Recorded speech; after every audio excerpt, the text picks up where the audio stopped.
बिस्मिल्लाहिर्रहमानिर्रहीम। अस्सलामु अलैकुम वरहमतुल्लाहि वबरकातुहू। बावुज़ू हालत में नमाज फ़जर के बाद 7 मरतबा अल्लाह ताला के ये नाम पढ़ें। घर में खैर व बरकत के असरात ज़ाहिर होंगे। जो शख्स ये चाहता हो कि इसके घर में खैर व बरकत पैदा हो और गुज़र बाआसानी हो, किसी की मोहताजी ना हो, तो उसे चाहिए कि नमाज फ़जर के बाद वज़ू करके या बेवज़ू भी पढ़ सकते हैं, लेकिन अगर बावज़ू पढ़ेंगे तो इसका आपको ज़्यादा फ़ायदा होगा।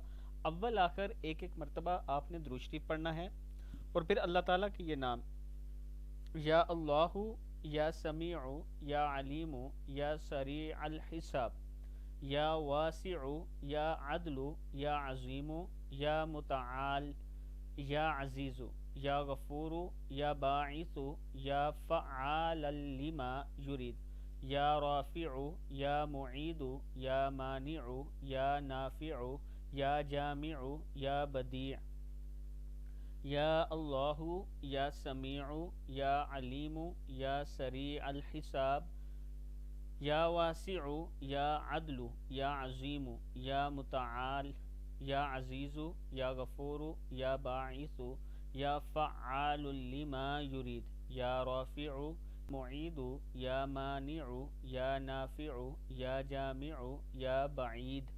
सदक़ल्लाहुल अज़ीम। ये सारे नाम आपने 3 मरतबा पढ़ने हैं। फिर अल्लाह के हुजूर दुआ करें, अल्लाह ताला करम फरमाने वाले हैं।